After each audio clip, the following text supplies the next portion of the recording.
I'm Jake Lizio, and in this video I'm going to be demonstrating for you all 7 modes of the harmonic minor scale. That way you can really clearly hear the differences between them and what they actually sound like. And you can also decide if these scales are actually worth learning. Because in my honest opinion, a few of them are very clumsy, awkward, and difficult to use. However, some other ones are amazing, very unique, wonderful sounds, and very easy to use and practical.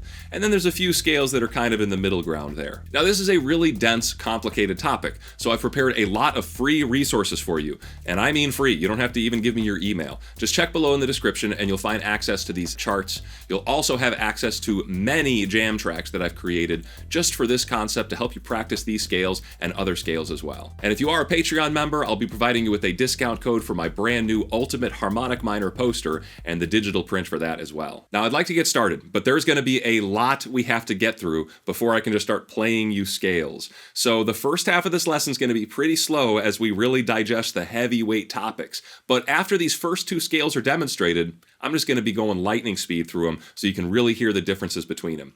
So if you'd like to understand the theory, stick around for this first part. If you'd like to just hear the scales, well, you can check below as the chapters progress and skip to whatever scale you'd like to hear. So let's begin with a quick little recap of harmonic minor and how we might be able to build triads out of harmonic minor. Harmonic minor is just Aeolian with a natural 7. So we have a minor scale like A, B, C, D, E, F, and then G sharp is a natural 7th compared to A. So those 7 notes would be A harmonic minor, but you might just want to think of it as A minor with a natural 7th, or A Aeolian with a natural 7th. Now with these 7 notes, I can make 7 very obvious triads just by skipping notes. By starting on A and skipping a note, it takes me to C, and then skipping another note takes me to E. So I've got this A minor triad that I can play at the beginning of my scale, and I can notate that with a little lowercase numeral 1. Starting on the second note, I can skip notes and I get a B, a D, and an F, which is a B diminished triad. And continuing forward, I get a C augmented triad, a D minor, an E major, an F major, and a G sharp diminished. And that, of course, can all resolve back to an A minor. Now you should know these Roman numerals. These are the same chords I described in my 3-part series on the harmonic minor scale. So if this is unfamiliar to you, then most of this lesson is going to be very confusing for you, because you really need to understand these are the traditional triads we built.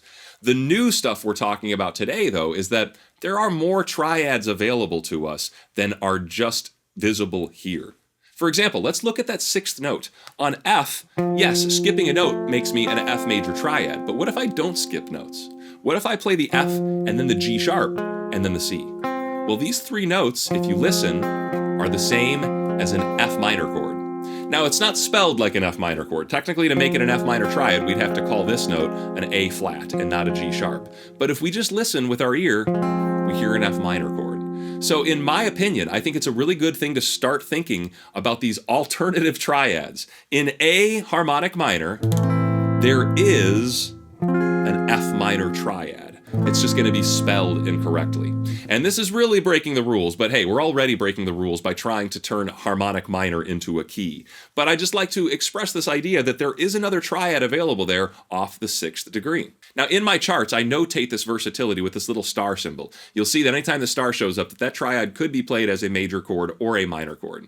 But there's even more weird stuff going on here. Off this note, I could play an F, and then go to G sharp, and then go to B. And those notes spell out the notes of an F diminished chord. So off of this one note, there's 3 possible triads that I can hear. I can have a major triad, a minor triad, or a diminished triad. And I think that's important to keep in mind throughout this entire process. Diminished 7th chords are symmetrical, so any note in a full diminished 7th chord can be its root, which means that in A harmonic minor, my 2 chord could be diminished, and my 4 chord, and my 6 chord, and my 7 chord. I like to look at all 4 of these degrees and think there could be a diminished 7th chord built off of that degree. And similarly, augmented chords are symmetrical. So although we only have one official augmented triad here, starting on the 3rd, well, we could also build an augmented triad starting off the 5th. And we could also build an augmented triad starting off of the 7th as well. So I like to think of all of those different degrees as being potential candidates for an augmented triad. Now, with all that said, I can finally play you the A harmonic minor scale. The shape I'm going to be using is a 3 notes per string shape, and for all of my examples, what I'm going to do is I'm going to go up a 3 notes per string shape, and then I'll just use the scale in a somewhat musical fashion. And I'll be doing that over different jam tracks. However, every single jam track will be pedaled around A. So we're going to be playing A harmonic minor, and then we'll be playing and demonstrating the second mode of harmonic minor starting on A, and then we'll be playing the third mode of harmonic minor starting on A, so we can really contrast what they sound like next to each other against one constant root of A. The jam track for this specific one is going to be pretty simple. We're going to have an A minor chord, and we're also going to have an A minor major 7, which is just a minor chord with a major 7th. And these notes are obviously notes in A harmonic minor. So the A harmonic minor scale might be a great little device to paint over that chord progression, and it should give us a really good example of what harmonic minor actually sounds like.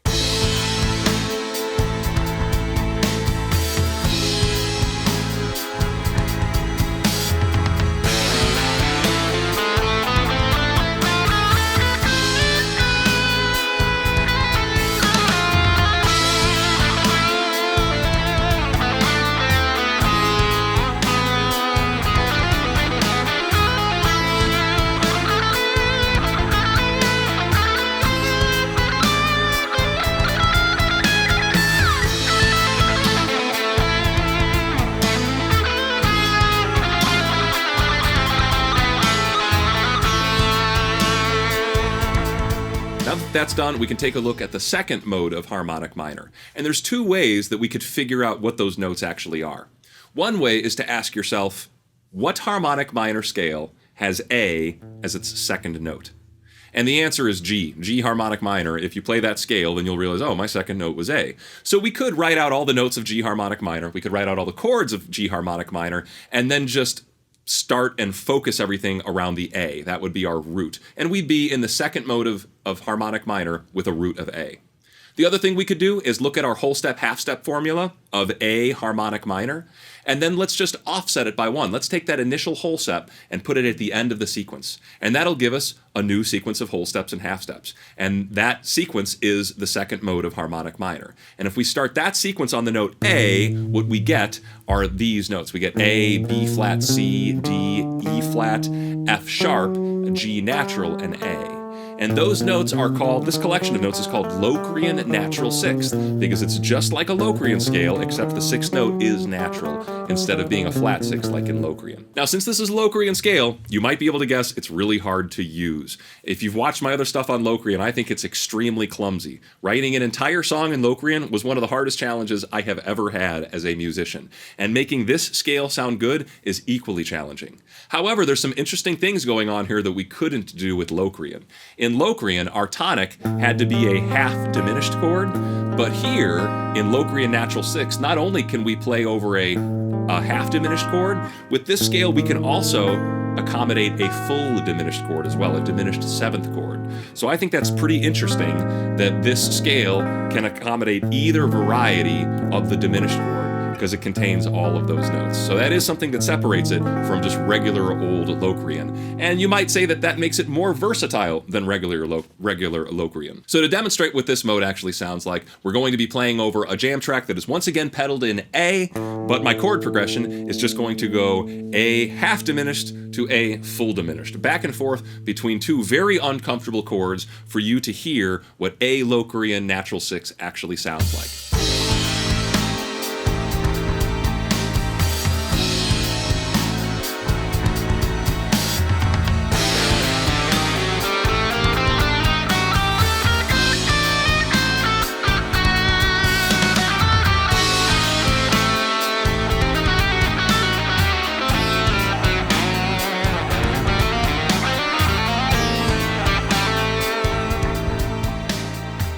So hopefully you get the picture of how we're developing these modes, because we're going to move a little bit faster now. If we do this again, starting on the 3rd note, we get a scale called Ionian sharp 5, which is just like it sounds like, a major scale, but my 5th note has been sharped.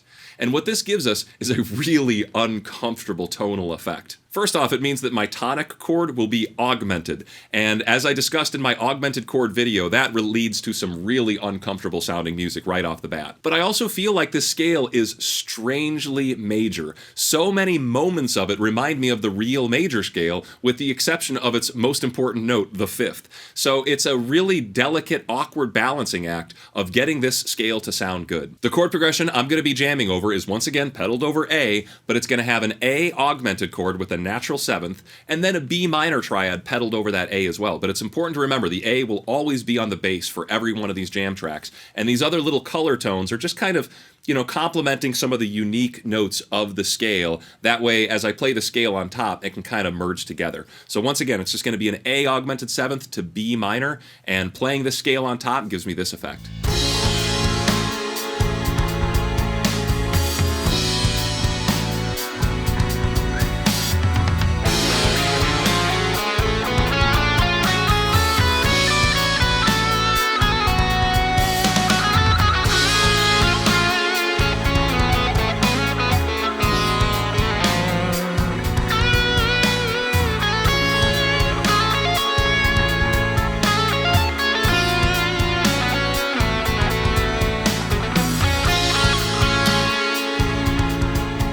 Now those last two scales were pretty weird, but I think this one is much more usable. This is going to be called Dorian sharp 4, which is also known as the Romanian scale. And what's really cool here is that we have a minor triad and a tritone, and anytime you get that combination of notes, there's just a great combination to get some exotic feels, to get something that's a little funkier.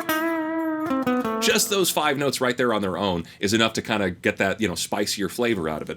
But in addition to those 5 notes, we get some other cool tones as well. And the chords for this scale are really something special. There's a chord progression in here that you won't find anywhere else, which is a minor 1 chord, so A minor, to B major.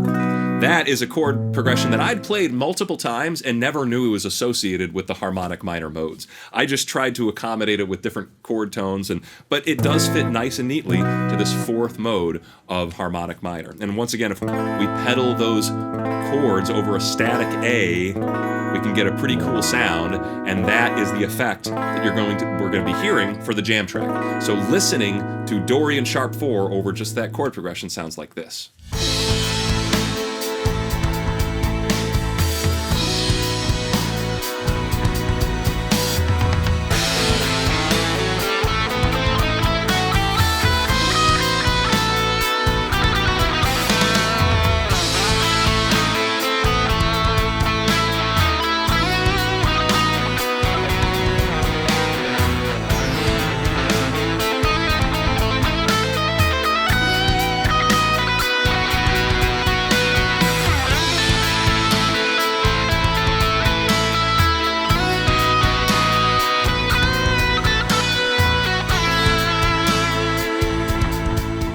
I also want to mention that Arabian Nights, the theme song for Aladdin, uses this scale as well.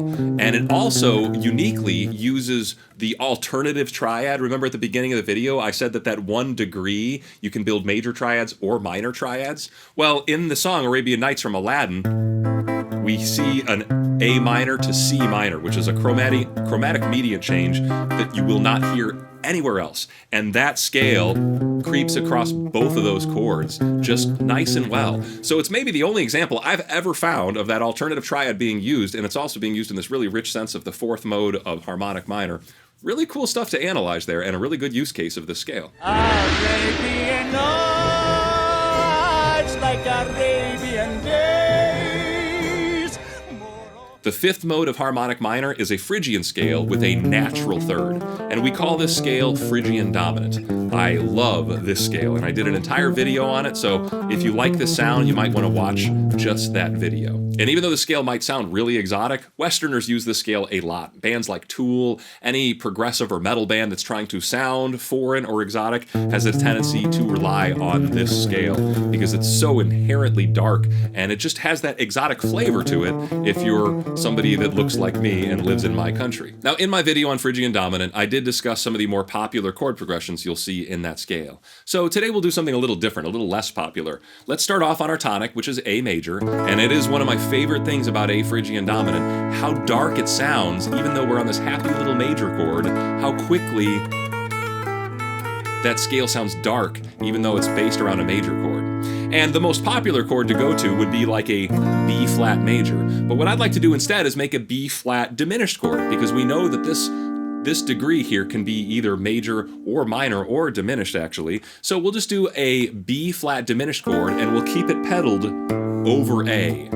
Pretty ugly sounding chord, but it does work as a little chord progression to describe everything from A Phrygian Dominant. So these are just the two chords that we'll be hearing in the background as we play the Phrygian Dominant scale.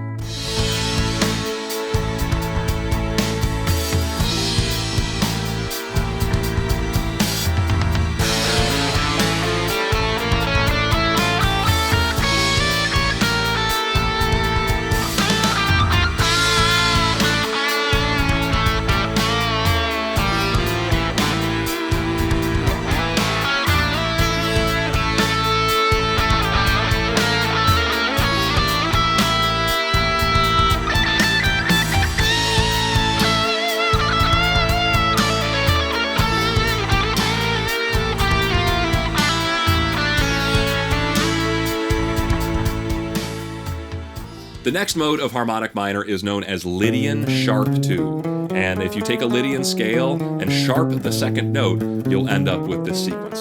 And the consequence of doing that is pretty weird. What we end up is getting a minor third and a major third, and then everything else just feels like Lydian. But a minor third and a major third, those two notes usually don't play well with each other. Most scales just usually have a minor third or a major third, but not both, because those notes are kind of like oil and water. The only times you really see minor thirds and major thirds playing well with each other is in blues and jazz, where a minor third will become a major third.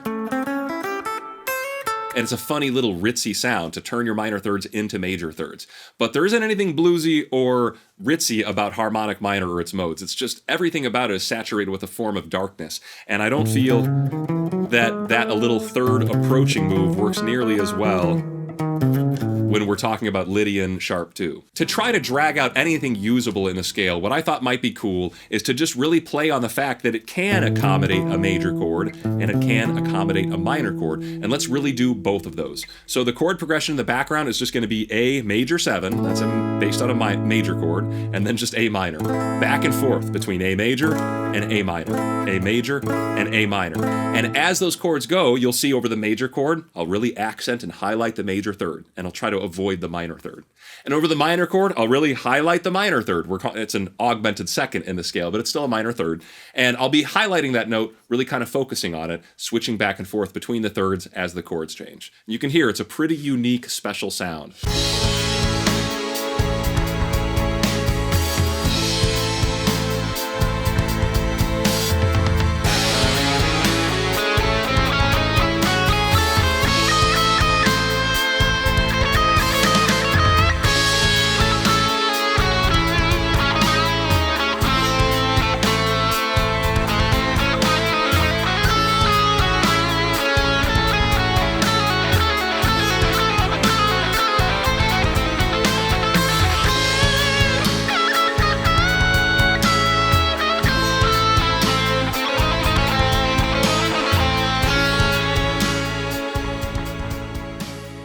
Now last and definitely least is the seventh mode of harmonic minor, which is going to be called Ultralocrian, or Super Locrian double flat 7.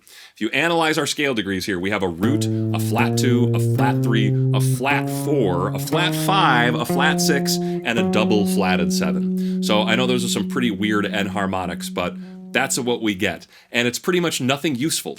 We don't get a second, which is really nice to have. We don't get a flatted 7th or a major 7th. Those are nice notes to have. We don't get a 5th. We don't get a 4th.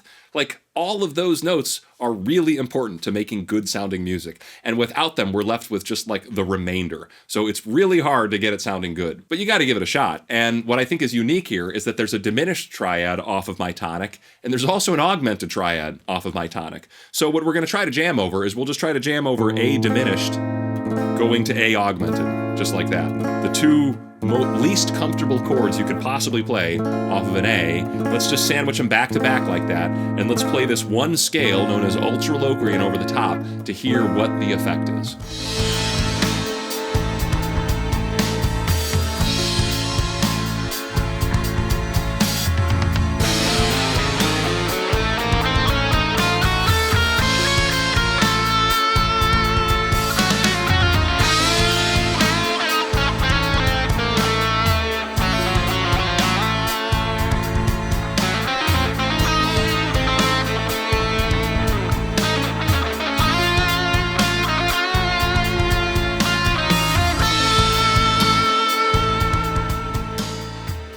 Now, I don't know about you, but when I write music, I don't want it to sound like that. So for me personally, I don't find much use for a scale like that or the second mode, and I don't spend much time practicing it or composing with it. I spent just enough time experimenting with it to realize that I don't really like what I'm hearing here. And I'm going to have to dig really deep to find gold in these tonalities. But I have to bring up the fact that very rarely are you going to hear anybody compose in an entire tonality just like we're doing here. When these scales pop up, they're usually popping up in very small little instances to accommodate one appearance of a chord. For example, if you're in a jazz combo and some strange diminished chord comes up that's not in the key, well, good jazz players have an entire encyclopedia of scales that they can use to accommodate that one chord. And I feel like that's where the power of these scales really come in. Not developing entire tonalities, but listening to the effect that they had when we painted over just a single chord. Think about that augmented chord from the third mode, how interesting it was to hear almost everything from the major scale except the fifth note. I think that's a really, really cool option to accommodating just a regular augmented scale, augmented chord that you might not have known about. You might, if you haven't studied the modes of harmonic minor, you might not know that's just yet another scale you can use to accommodate one appearance of an augmented chord. But I just have to stress that you're not going to hear a lot of examples of entire songs that are in one of these modes. Maybe Phrygian Dominant, maybe harmonic minor, and maybe even that Dorian sharp 4. But these other ones especially pop up as little tiny moments, little things to accommodate just a special occurrence of a chord. And if you're into jazz playing, that kind of stuff is really important. Now, I'm not a jazz instructor, so I can't give you I can't give you much advice on where to go with these topics in the jazz world, but I would recommend that if you have any questions on that kind of topic, head over to Jens Larsson's channel. He is a jazz master, and he's done many lessons on the modes of harmonic minor. So if you're looking to apply these in a more jazz-based musical setting, I would really encourage you to go over to his channel and tell him that I sent you and ask him some questions. He seems to have a very active channel, and he's really one of the better jazz instructors here that is going into that way deep stuff that very few other people are touching. So that just about does it for this lesson. I hope you enjoyed it. I hope you learned something from it. I hope it expanded your musical possibilities. But if you did enjoy it, you're going to have to thank my Patreon supporters for making my videos possible. They're very, very patient and generous people that sponsor these videos, and without them, these lessons would not be possible. So thanks for watching, and I will see you next time.